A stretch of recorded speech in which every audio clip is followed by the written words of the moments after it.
National Resource Center that focuses on East Asia. What that means is we're supported by the U.S. Department of Education, and we're tasked to do outreach and also some curriculum development and research support to promote an understanding of East Asia. So if you're interested in learning more about our center, we will be at the Tucson Book Festival on this weekend, actually. And so look for us. Our booth is across the street from the adult fiction section. So it's going to be a little funny, but which means that we're prominent. And so you can also follow us on Facebook, Twitter, YouTube, and Instagram. And so if you want to know more about our events, please do that. And today's event is actually co-sponsored also by the Tucson Chinese Culture Center. And Peter Chen is here. Do you want to say a couple things about the TCCC? Sure.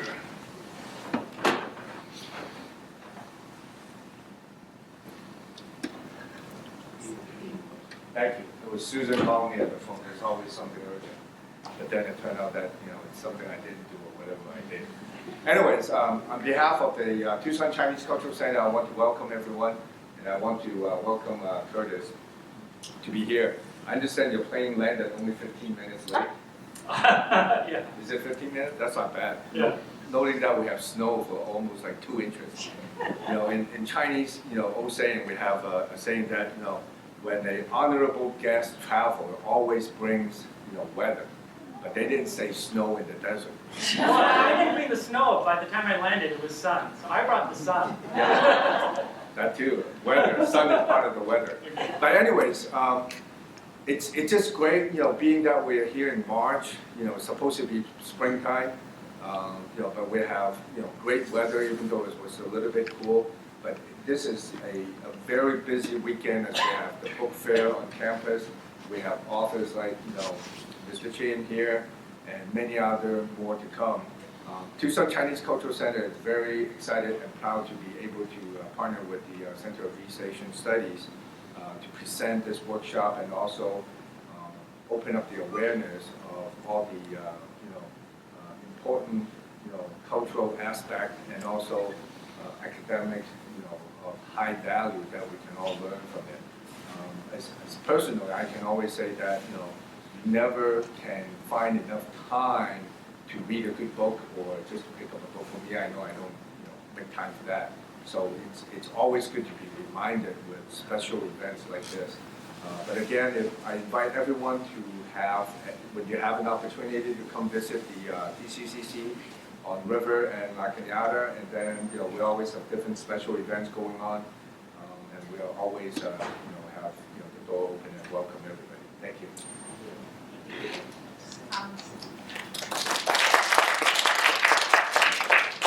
And so, of course, I want us here for Curtis, and allow me to introduce Curtis Chen. Curtis Chen is a co-founder of the Asian American Writers Workshop in New York City. Chen serves as the nonprofit's first executive director. His memoir, Everything I Learned in a Chinese Restaurant, will be published has been published. Oh, it's coming out. Will be published by Little Brown in Fall 2023. Chen is also known for his documentary films, Lisa Fu and Tested. And today we're going to watch the documentary Dear Corky. And the film screening will be followed by a discussion with Dr. Jacqueline Barrios, who studies the global 19th century literature and the city, and she extends in interdisciplinary, socially engaged projects within the public humanities. Dr. Barrios is an assistant professor in the Department of Public Applied and Public Humanities at the University of Arizona, and also she's an affiliate faculty member with the Center for East Asian Studies. All right.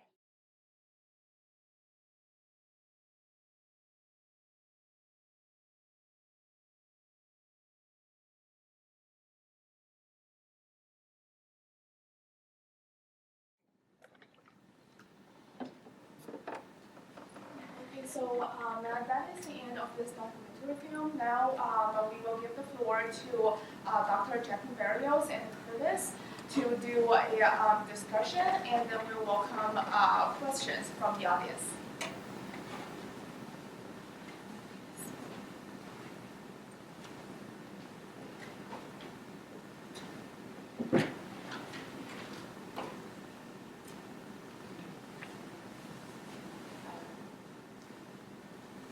we should clap for that.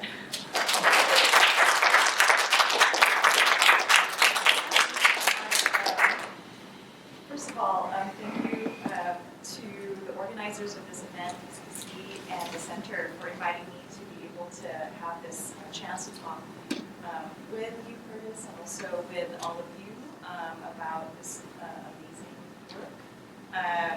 I actually was not familiar with Corky Lee's photographs. I think I might have seen the kind of the famous restaging of the railroad photograph, but it was such an education for me.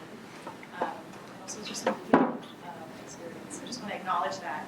I had a lot of different questions, so I'm not going to go through all of them, but I did want to just start with this first one about, I feel like part of the strikingness of the film is that it's about two documentarians. Like one, that's Corky, who is, obviously his story, but it's also yourself documenting the documentary. And when I was reading about Corky's work, one thing that he talks about is photographic justice is a phrase that he uses. And obviously one of the most amazing things about the film is this archive of API, Chinese American protest and activism and democratic participation in public space, which is so, so important to see. So there's literally photographic justice, but I was also thinking about this between artists, like doing someone justice and kind of like that personal level of, that relationship between two documentarians. So just wanted to know if you could tell us a little bit about, as someone who's holding, so in other words, how does someone holding the camera see Corky different? Well, first of all, I agree. Thank you to the organizers, Robin, Susan, everybody for putting this together. How many people here were familiar with Corky? Just a little bit? Okay. I mean, as you mentioned in the film, I mean, for us, in editing, it wasn't just about telling his story, but you could see the development of the Asian American movement over decades, through his lens. And it was just amazing to go through his photographs and see that he really captured so many really important figures and moments, right? And so you can actually trace so much about Asian American political identity, right? He had everybody from Yuri Kochiyama all the way over to Grace Lee Boggs. And I just think that's a great 101 for anybody that's, trying to learn more about Asian American history. You could just watch this and see. These names may not be familiar with you, but maybe if you have time, you could Google some of the names, and just go down that rabbit hole and see how influential these people were. For me, as a filmmaker, documenting someone who is a documentary is sort of like meta or something. I don't know what that is. So I don't know how it's different,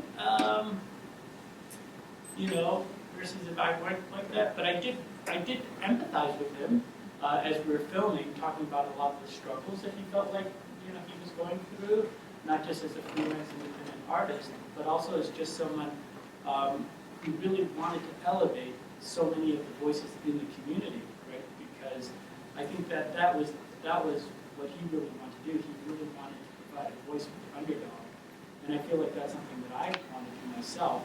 I don't know if every filmmaker feels that way, but it's definitely something that I want to do, and it's how I choose the films that I want to make.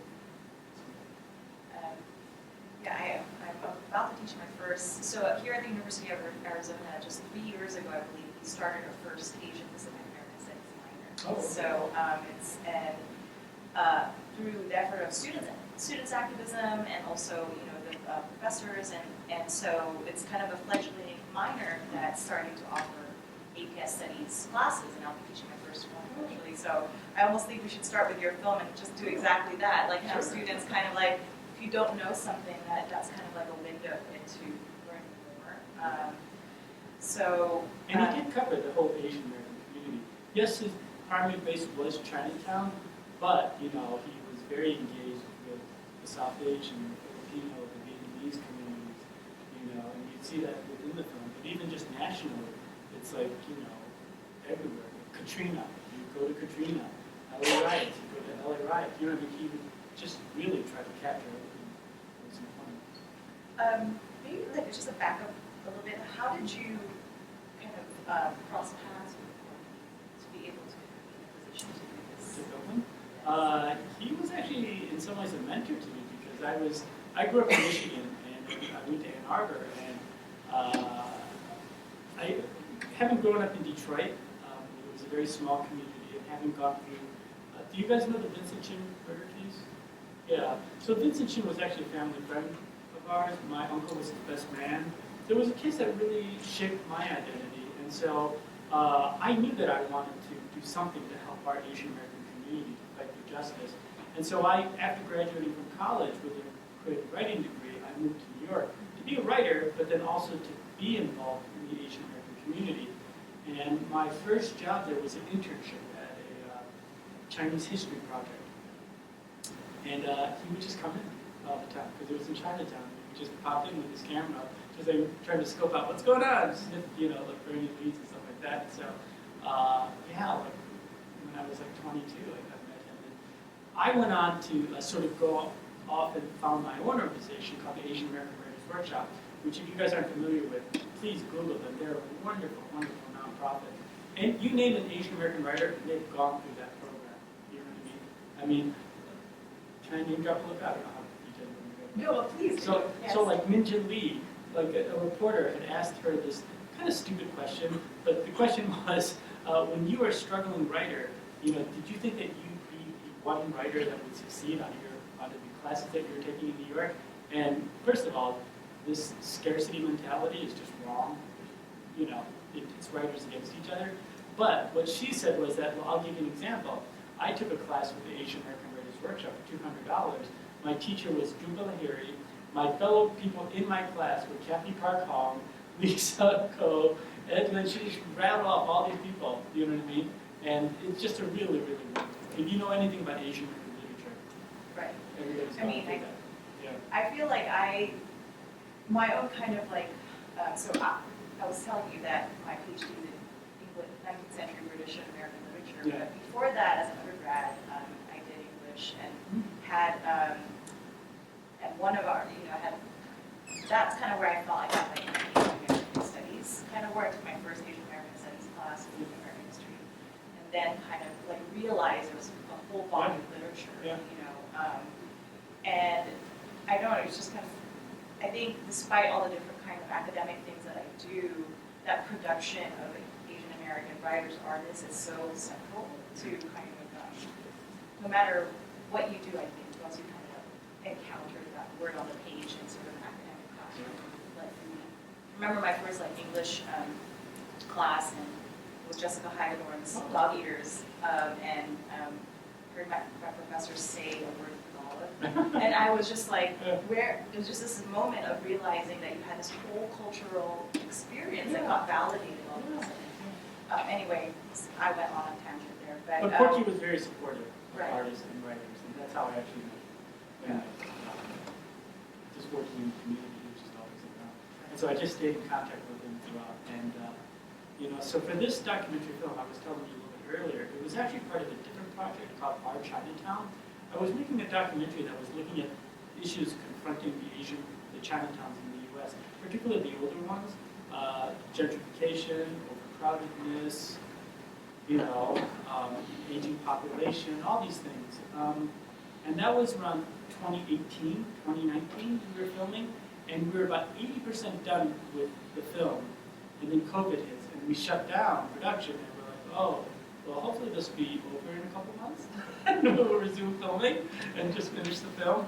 But obviously, COVID dragged on. We were just sitting there on this footage, so hopefully that it would still be relevant by the time the pandemic was over. But a couple things happened. One is that I think the conversation quickly changed in the community to something a little bit more pressing, which was hate crimes. Asian Americans being literally attacked and killed for being Asian. And so we just didn't know, with a film about gentrification, how these things feel a little bit too soft. So we're like, okay, well maybe we don't know what's going to happen. We're like, let's ride this out. And then sadly, about a year into it, Corky contracted the virus. covering an anti-Asian hate. He'd been really good the whole time, right? Like staying home and not, whatever. But then just when these hate crimes continued to build in New York, he just couldn't sit still anymore. And finally, he went out to one of these events and he caught it. I mean, that's his theory. That's what he said from his hospital bed. He says, I feel like I caught it at this particular event. And so when he passed, we just felt like we should take the footage that we had of him and make this short film. Although the questions that we asked here were not the questions that we intended for that other film. That other film, we were asking more questions about imagery, right? Because he's a photographer. We wanted to ask him, how has the perception of Asian Americans or Chinatowns changed over the last 100 or so years, right? And so those are really different questions. These were just sort of like things that we were just chit-chatting, like afterwards. And maybe that's why he opened up and it was so informal about it, because maybe he didn't think that's what the film was about. Yeah. Will the art Chinatown come out?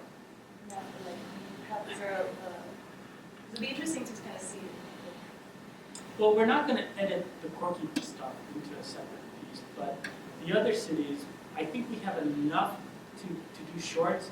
I don't think, I'll be honest with you, I don't think they're as developed emotionally as this one, because this one we have an arc with it. But the other ones I think are still good enough to put out. And so we are going to put something up on Canopy, which is a service that you guys get.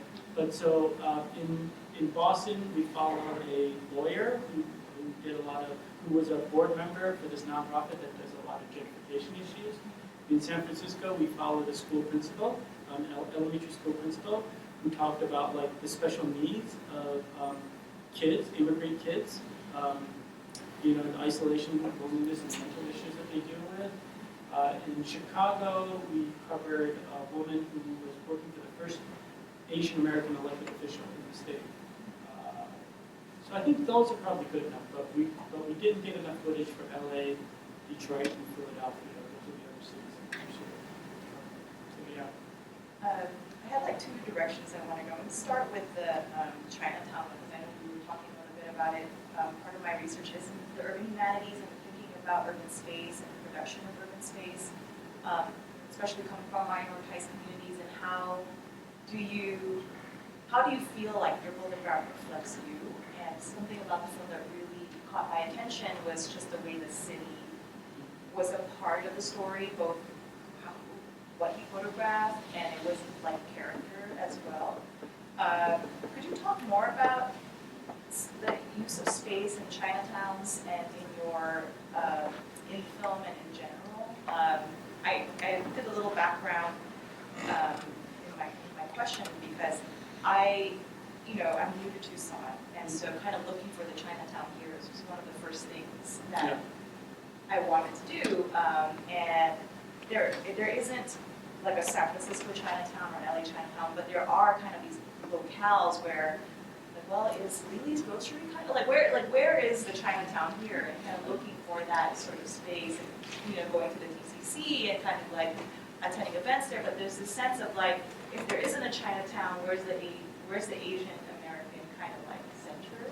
Yeah. So anyway, just and then having friends who are involved in a lot of just different projects around like New York Chinatown, and there's a big debate about whether or not they need an art or not, and the younger generations like we need that. And so there's this kind of like there's a lot of debate around it. So we'd love to hear your thoughts about any of these. Well, first I should say I have a Tucson connection.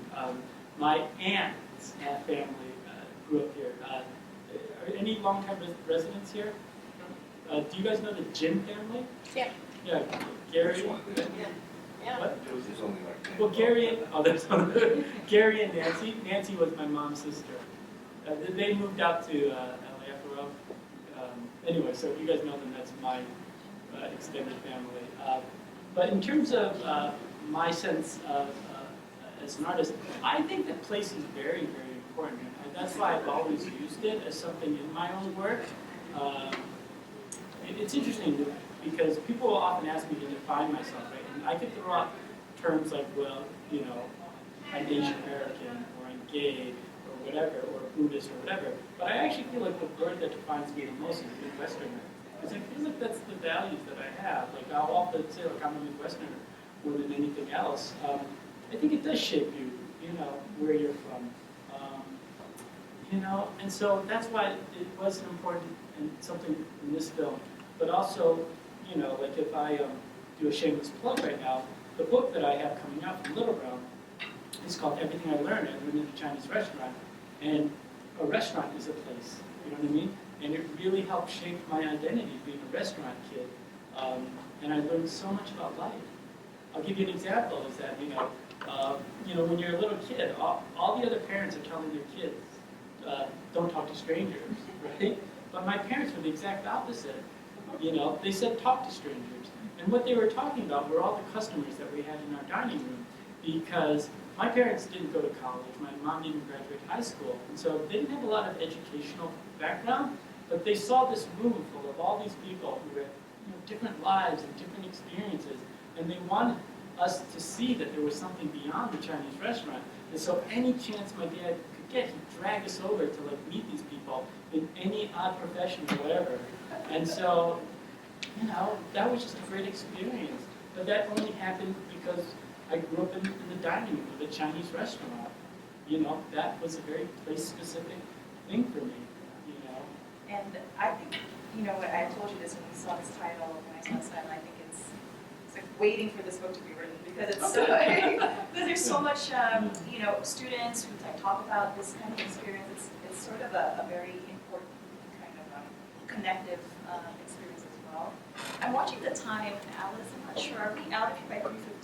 Yeah, because So we have to read. Is that clock right? No, that's not. Is that right?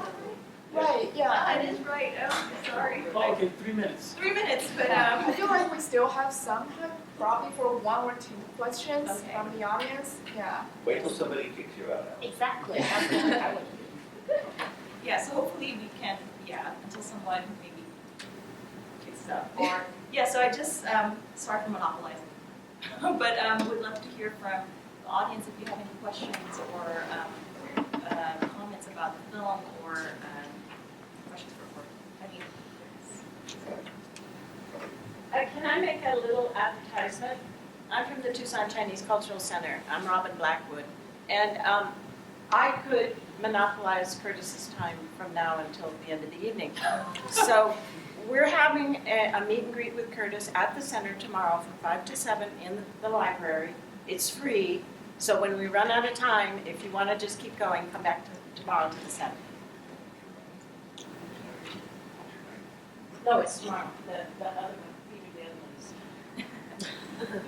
We got another guy.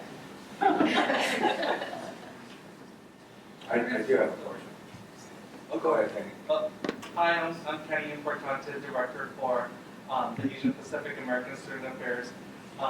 We've met way back then in Connecticut. But I'm wondering if, Curtis, if you could speak a little bit about what might be going on right now, maybe from like New York City, or where you're currently based in, related to how folks in the moment are addressing anti-Asian hate crimes. As a staff member, kind of working a lot with supporting many of our Asian American students dealing with microaggressions and specifically assaults, basically. We want to be able to kind of make sure that we're able to connect the experiences of Asian American students in Tucson to kind of like this larger kind of connections where maybe other entities out there are really addressing this in a way that's really helpful. Even like this idea of documenting whatever folks are able to report, if you happen to kind of just know. Well, I can answer this from a historical perspective a little bit, in the sense that, the perspective of Asian Americans or Chinese Americans, from day one since we've come to this country has always been that we're foreigners, that we can't assimilate and stuff like that. And to some degree, I don't know if that will ever completely go away. I feel like there's always going to be some people who just look at us, and think, oh, they don't belong here, they're not real Americans or whatever. But I do think it'll get better. But I think the more important thing is analyzing how we can respond to this persistent threat in American history, right? The way they perceive Asian Americans. And I like to sort of compare what happened with the Vincent Chin case to now. So for those who aren't familiar with the Vincent Chin case, I think everybody raised their hand, right? Everybody's familiar with it. So with the Vincent Chin case, I like to compare the status of the community back then versus now. Back then, we really had very, very little power, right? Just to control anything, the narrative, to organize and whatnot. But when you look at what's happened recently with this rise of hate crimes, you can see the big difference is how our community is able to respond to it. So I think in that way it's a little bit encouraging. And you can point to this idea that, you know, okay, so with the rise of all this anti-Asian hate crimes that happened recently, there were a lot of Asian American celebrities who could elevate it and get the media's attention. There were a lot of Asian Americans now working in the newsrooms that could also keep the stories front page and center. We have enough elected officials in Congress to pass a bill. You know, some people complain about the bill because it was a little bit too focused on law enforcement, but still, we had enough power to get that to happen. You know, we had enough power to even raise literally millions, some people say billions, but I don't think it's that high, but hundreds of millions of dollars going to Asian American nonprofits and things like that to support the work. You know, so you had the creations of groups like the Asian American Foundation, which is made up of all these really super rich Silicon Valley guys, you know, and these Wall Street hedge fund people, Asian Americans, right? And so I think that the most encouraging thing about all this stuff is just looking at our community's development and how we're able to respond to these things. For me personally, I think the most exciting work that's being done is actually in the education space. We have so many people now pushing this idea of teaching Asian American studies in the K-12 classroom. And I know that, you know, as I travel around, I like to meet with all the different activists that are working on this. And it's really great because they're also trying to share information with each other. So they have this network. So like Connecticut was the first to sort of pass some stuff. Illinois has, you know, a really robust program.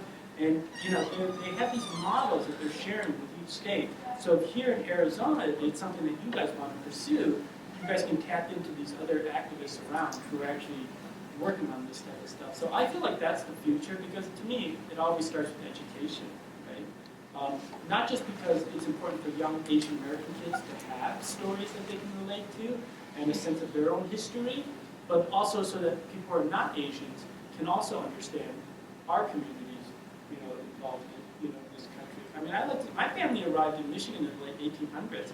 I like to remind people, we were in Detroit before there was Motown music, or even a Ford Motor Company. You know, I mean, we have a long history in this country, and we shouldn't forget that. So, you know, so I'm very encouraged, but I think a lot of it's because of what's happening in the education space. Yes, there's a lot of pushback against things like CRT and, you know, drag queen story hours and stuff like that, but there's also some progress being made, you know. So, yeah. I'm sorry, but there are a lot of students waiting outside. I think they have to ask you. So yeah, thank you again. I have the flyers for my book, so if you guys are interested, and I'll be hanging out at the table for on Saturday with people. So if you're interested, come in and get a flyer.